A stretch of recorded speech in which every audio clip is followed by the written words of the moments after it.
Halo semuanya, selamat pagi. Ya, pada video pembelajaran kali ini kita akan membahas sejenak sebentar tentang distribusi peluang binomial. Nanti di beberapa atau sebagian buku nanti judulnya itu adalah statistik inferensial. Jadi ada statistika, ada dua, ada deskriptif, ada juga inferensial. Yang deskriptif itu sudah kamu pelajari di matematika wajib semester 1 kemarin. Sekarang kita masuk ke inferensial di matematika minatnya. Nah, jadi kan pertama kali distribusi peluang binomial ini kita coba masuk ke peluang binomialnya ya. Jadi peluang kejadian X itu bisa kita buat dulu rumusnya. Ini kombinasi nx ya, masih ingat ya rumus dari kombinasi itu adalah n faktorial dibagikan dia dengan n kurang x faktorial kalikan dengan x faktorialnya gitu. Nah, ini dikalikan dia dengan p pangkat x kali q pangkat n kurang x kayak gitu. Nah, jadi kan di mana nanti yang perlu kamu ketahui keterangannya, yaitu di X itu anggota bilangan bulat dan dia harus lebih besar sama dengan 0 begitu. Lalu kejadian antara P dan Q itu saling lepas gitu, tidak ada kaitan kejadian P terhadap kejadian Q. Lalu yang ketiga, ini hanya dua kemungkinan. Jadi kalau P-nya yang sukses, maka Q-nya itu adalah gagal. Nah ini ya, P itu adalah peluang dia sukses, Q-nya adalah peluang dia gagal. Jadi P tambah Q, peluang sukses tambah peluang gagal itu nilainya harus 1. Nah seperti itu dia. Jadi kalau dibawa ke dalam contoh sederhana, misalkan contohnya begini. Adalah Cristiano Ronaldo lah ya, udah kenal ya semua. Nah, Ronaldo akan melakukan tendangan penalti. Nah, dapat penalti yaitu dia sebanyak 7 kali lah, katakan 7 kali. Nah, jadi peluang dia akan mencetak gol ya. Peluang dia gol ini adalah misalkanlah dulu 0,8 gitu kan, 0,8. Nah, berarti ditanya berapakah peluang kalau dia bisa membuat 4 gol. Nah, dalam 7 kali tendangan penalti, berapa peluang dia bisa mencetak 4 gol? Nah, ini ringkasannya ya. Nah, jadi bagaimana cara ngerjainnya? Nah, contoh kan cara ngerjainnya berdasarkan rumus ini tadi, maka peluang golnya 0,8, peluang tidak gol kan berarti 0,2 gitu. Ini 0,2. Nah, jadi dengan demikian kan rumusnya kan tadi sudah ada di situ, langsung aja ya. Px sama dengan 4 lah berarti ini kan, karena dia maunya kan 4 gol. Maka nilainya itu akan sama dengan kombinasi dari n. N itu adalah banyak percobaan, itu 7 kali. Jadikanlah dia 7. X-nya itu 4, lalu P-nya itu peluang dia mencetak gol kan 0,8. Berarti 0,8 ini kita pangkatkanlah dia dengan 4. Lalu dikalikanlah dengan peluang dia tidak mencetak gol, yaitu 0,2. Nah, N kurang X berarti 7 kurang 4 berapa? 3. Nah, ginilah kira-kira hitungannya. Saya rasa kalian bisa melanjutkan hitungannya untuk paling akhir pakai kalkulator ya kan. Nah, itulah dia contoh paling sederhananya nanti. Nah, jadi selepas dari situ nanti tentang peluang binomial ada dia bagian namanya variabel acak. Nih. Jadi variabel acak itu ya bisa kita buat dalam bentuk contohnya begini. Sebuah keluarga yang merencanakan memiliki 3 anak. Variabel acak X menyatakan banyak anak perempuan. Nah, jadi kan untuk ruang sampel nanti kalau dia 3 anak berarti kan bisa aja dia 3 laki-laki. Ya kan? 3 laki-laki berarti kan susunannya ini kan cuma 1 ini. Nah, cuma 1 gitu. Artinya nggak ada lagi posisi yang bisa ditukar-tukar di sini gitu. Ibaratnya 3 faktorial per 3 faktorial gitu dia. Nah, lalu selanjutnya untuk yang di sini dia ini kan bisa aja juga keadaan dua laki-lakinya, satu lagi perempuan. Nah, menghitung banyak susunannya ini ya kan, menghitung banyak susunannya kan contoh kan LLP. Pertama kedua laki-laki, ketiga perempuan. Nah, kan bisa juga dia LPL, PLL. Nah, banyaknya ini ada berapa? Ada 3. Nah, jadi perhitungannya kalau dengan cara faktorial bisa aja kamu gunakan. Kan ada 3 mau disusun, 3 anak yang diinginkan. Berarti 3 faktorial dibagikan dengan unsur yang sama. Nah, saya pernah jelaskan tentang unsur yang sama. Unsur yang sama kan berarti L kan 2. Maka dibagi 2 faktorial. Ini kan nilainya 3. Maka nanti banyak jenisnya ini nanti 3 gitu. Nah, dengan konsep yang sama ini pasti nanti 3. 1 laki-laki, 2 perempuan. Lalu yang terakhir 3-3-nya perempuan. Nah, ini susunannya 1. Maka variabel X tadi kan menyatakan banyak anak perempuan. Untuk keadaan yang ini, ada nggak anak perempuan? Tidak ada.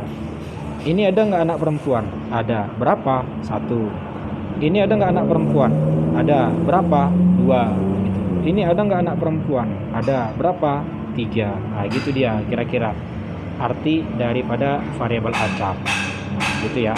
Nah, sekarang coba kita buat contoh yang agak lain. Nah, misalkan contohnya seperti ini. Dari angka 1 sampai 9 ya. Dari angka 1 sampai 9 akan diambil 2 angka.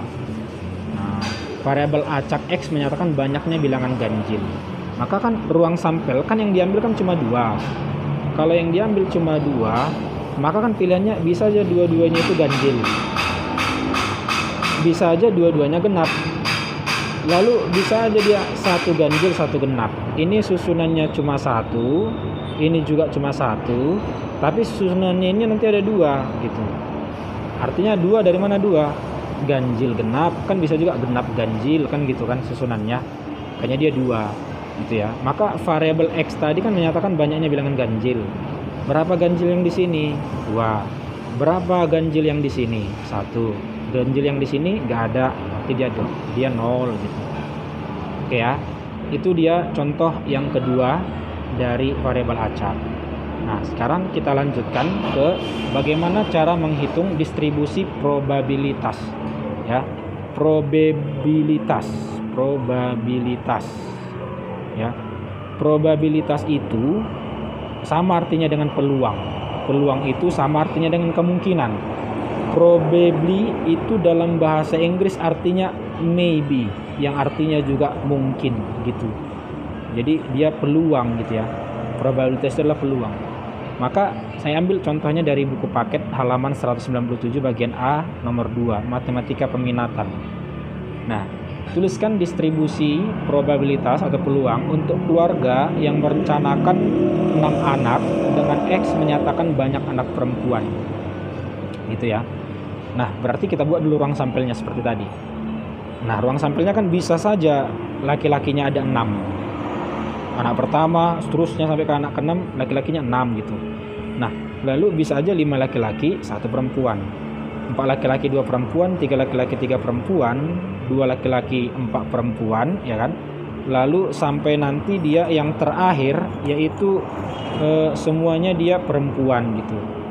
Ya, semuanya dia perempuan. Nah, maka dengan demikian banyaknya ini cuma satu susunan kan begitu. Nah, lalu banyaknya ini nanti untuk mengetahui banyaknya anaknya dia mau berapa? 6. Maka dengan demikian masih kan nggak segitiga Pascal. 1 1 2 1 1 3 3 1 1 4 6 4 1. Ini kan pangkat 3 ya kan? Ini pangkat 3, ini pangkat 4, pangkat 5, pangkat 6. Nah, nanti 1 ya kan, kalau berurut dia kamu buat, maka langsung ini nanti 6 ya, ini 6, ini 15 susunannya ya.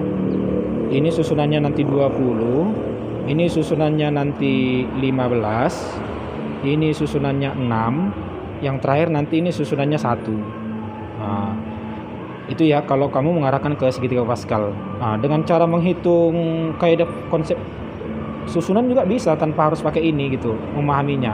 Contoh, ini dari mana bisa 6? Nah, ini diambil dari, kan dia ada 6 mau anaknya, ya kan? Anaknya kan dia mau ada 6, 1, 2, 3, 4, 5, 6. Nah, ini yang mau disusun, ya kan? Susunan pertama, anak pertama, kedua, ketiga, dan seterusnya sampai ke anak ke-6. Dia mau 5 laki-laki, 1 perempuan. Berarti kan di sini permutasi unsur sama. Kenapa unsur sama? Karena ada 5 laki-laki semua.